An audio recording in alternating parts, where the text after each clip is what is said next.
All right, so we've got Oklahoma, Tulane. We can bypass the matchup and more so look at what Oklahoma accomplished last week in Columbus against Ohio State and what it means for the conference, what it means for Oklahoma, Chris. Plant the flag. That's what it means. Plant the flag. That's an image, and regardless of how you feel about it, about that, that's an image that's going to stick with college football for the rest of the year. That's a Heisman moment image. That's an image that kind of says, to all the doubters out there, don't doubt Oklahoma, don't doubt the Big 12. Because that's all they heard is the Sooners didn't have a chance. And they heard that all week. They heard that basically all off season. They've heard that since they lost that game to Ohio State in Norman last year. And they went out and showed just how much of a chance they don't have. And they won that game emphatically. It could have been much worse had they capitalized earlier in the first half. Just a dominant performance by the Sooners, and clearly an elite team, like you said, the best win in college football so far. Yeah, it's very impressive, especially considering what we expect Ohio State to do. Now, if Ohio State slumps to 8-4, then it marginalizes the win to a certain extent. But we know that Ohio State's at least going to be a quality top 15 team in the country. It would be shocking if it didn't turn out that way. So landmark win for the Big 12, and certainly Oklahoma, regardless of what happens in the conference, whether they eke out a conference championship or prove to be the clear number one team as they did last year, they can now say, hey, we went outside the conference and we took them down. Therefore, this sheds some positive light on the entire conference top to bottom. Can I derail your show for a little bit? Of course I have a hypothetical for you. So Oklahoma State, Oklahoma, undefeated through the season. They meet in Bedlam. Oklahoma gets the win in Bedlam. So they're the clear number one in the conference. The rest of the teams, the Oklahoma State, the Cowboys, the Sooners, they go through the rest of the season undefeated. They meet again in the Big 12 championship game. Oklahoma State gets the win there. You're trying to get college football playoff. You're trying to get two teams in. No, I highly doubt that you can get two teams, although the case could be made. But who would the committee choose? In your opinion? So Oklahoma has the win outside the conference against Ohio State, and let's say the Buckeyes do something close to what we would expect, 10-2, 9-3. Oklahoma goes based on that win. See, that's kind of what I thought. That's kind of what I think as well. I thought you might say that. That's kind of what I think.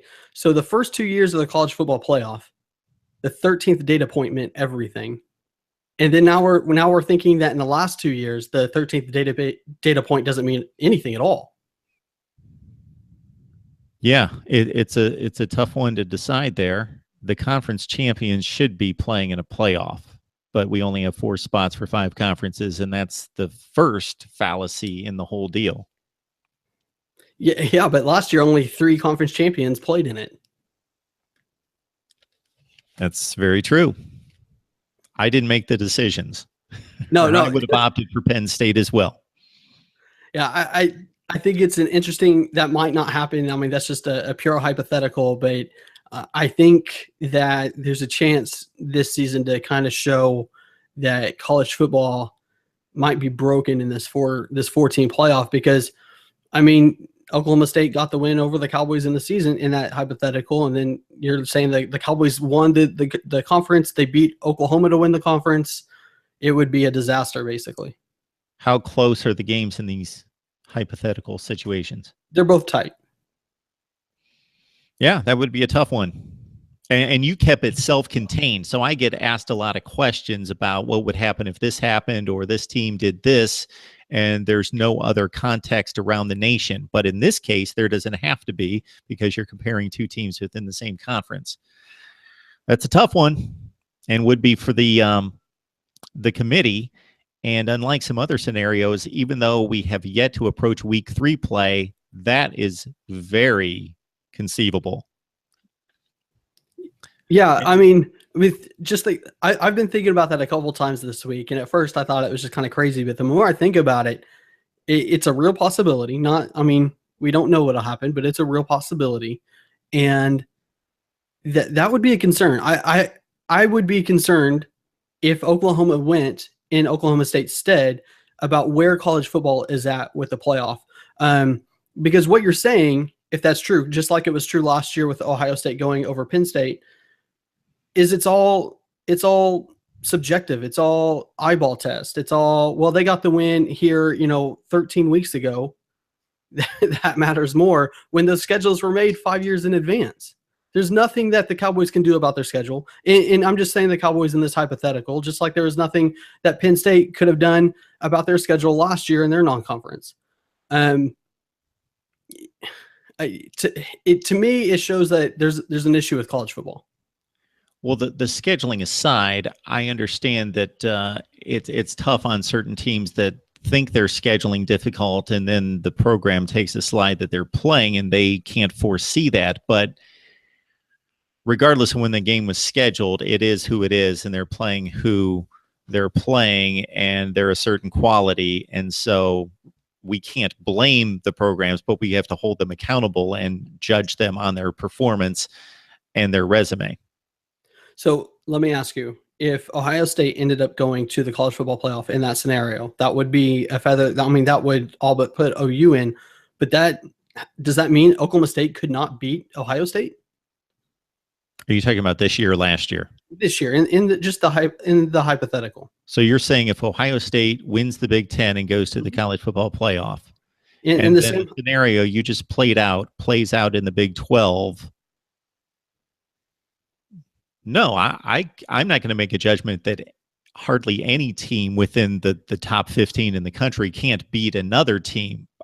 That's just the quandary that the playoff committee is in by no fault of its own, that it only has 4 spots. So they're going to have to make some difficult decisions.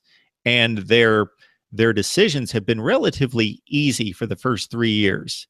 There are some chaotic situations coming, whether it's this year, next year, or the next year, involving multiple teams. They've typically been able to narrow it down to them versus them. But there are more complex situations coming. Yeah, and I think that's what we have to look at, because for everybody pushing for like an 18 playoff or some sort of solution to this basically subjectivity, that eyeball test, whatever, spin the narrative however you want to fit the story you want, seems to be what gets the teams into the playoff at this point. And I think that's going to be there's scenarios that could arise this year that would make that fairly blatant. I think it's been kind of hidden to this point, because they always have some basis that you can kind of see their point of view.